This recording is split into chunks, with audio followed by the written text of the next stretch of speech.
one player to plug into a team that might take them to the top. But you're talking wholesale moves this past draft. Best draft to you was?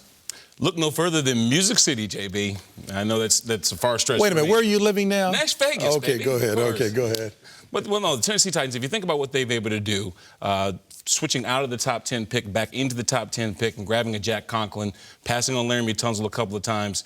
Here's a draft, I think, that when you look at what they've been able to grab in the second round, the Heisman Trophy winner from this year, Derrick Henry, coupled with Austin Johnson and, of course, Kevin Dodd, who are tremendous forces on the defense. I'd say they made out like fat rats, JB.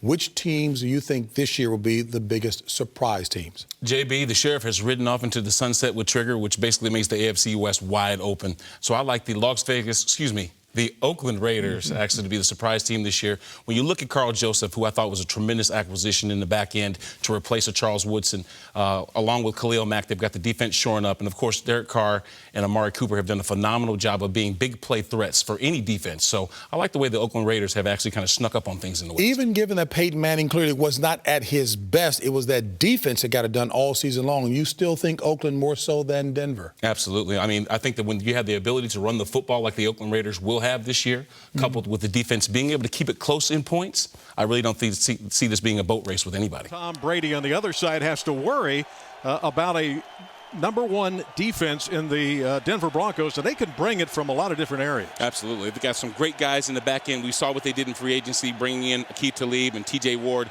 But they've got some tremendous pass rushers in DeMarcus Ware and, of course, Von Miller that know exactly what that backfield looks like. So Tom Brady's going to have to get that football out of his hands immediately for them to win. One rule change for the 2016 season is the elimination of all two-man chop blocks, or combo plays. The goal is to reduce knee injuries to defensive linemen. Last year, if a defensive player was engaged with an offensive lineman, he could be blocked low by another player in certain situations.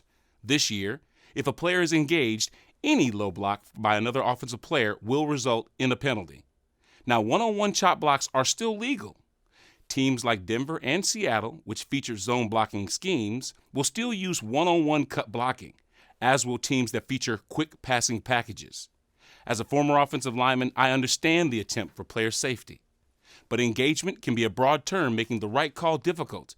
A simple hand on the defender on his way to the next level could result in flags being thrown with no true engagement having been established, thus making offensive linemen and officials' jobs much more difficult.